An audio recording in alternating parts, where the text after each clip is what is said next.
Now, going over to the business blunder of the day, we have Trader Joe's having a recall yet again. Now, Trader Joe's, if in case you have never been there, it's a fancy, pinky high, la-di-da grocery store, mainly known for having organic foods. They're great, tasty foods. I used to leave if every once in a while as a kid, you have those special moments where my parents would go there for, I believe every once in a while we'd go there, and it was a cool experience. Actually, it was a great customer experience. It's a clean store, got fresh food, very fancy, but it's not necessary. It's a luxury, not a necessity, which in the United States, many people forget to delineate the two, but I digress on the topic for another time.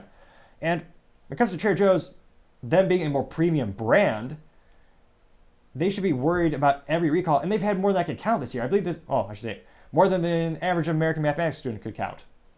That being 4 to 5. Now, last week, I actually just reported that they had a recall due to having rocks in their cookies.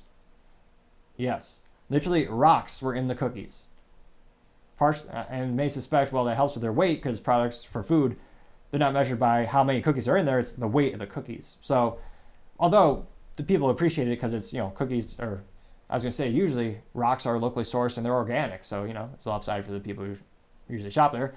But it doesn't make the brand look smart. It makes it look low class to have such big issues in their quality control with their suppliers. Now, specifically with this one, it looks like it is affecting their broccoli cheddar soup. And again, this is an expensive soup that you don't need. It's a premium product. And it looks like it affected soups in 7 states. And in terms of reported cases, there have been 10,889 cases reported to the FDA. That's a huge deal. Not just from a PR perspective, that's a little under 11,000 end users had a negative experience with your brand. Now, it is somewhat a little bit disappointing or depressing to think about human psychology, but when it comes to public relations, if someone has an exceptionally good experience with a store or a business, they might, on average, tell people, they'll tell 0.94%, or they'll tell one person. On average, if they have a great experience, they'll tell one person. If they have a negative experience, on average, they'll tell 6 to 7 people. Negativity spreads like a disease when it comes to these types of customer engagements. So not only is that about 11,000 people directly had a bad experience with Trader Joe's, think about all of them who have family and friends. They're telling a lot of people about this. And I can't help but see the quality of Trader Joe's just drip precipitously throughout this past couple months. Now, it looks like this recall was initiated by the product's manufacturer, Winter Garden Quality Foods of New Oxford, Pennsylvania. Somewhat of an ironic name that their name is literally Quality Foods when they have bugs in it. So the issue is that this food has bugs in it. Wow. Now, in terms of going green, perhaps they were an early adopter. There's a lot of conspiracy theories. Oh, it's not a conspiracy theory, it's real. There's actually a lot of reports by the Davos and the World Economic Forum where they see bugs as a good source of protein and people should be eating it more and more.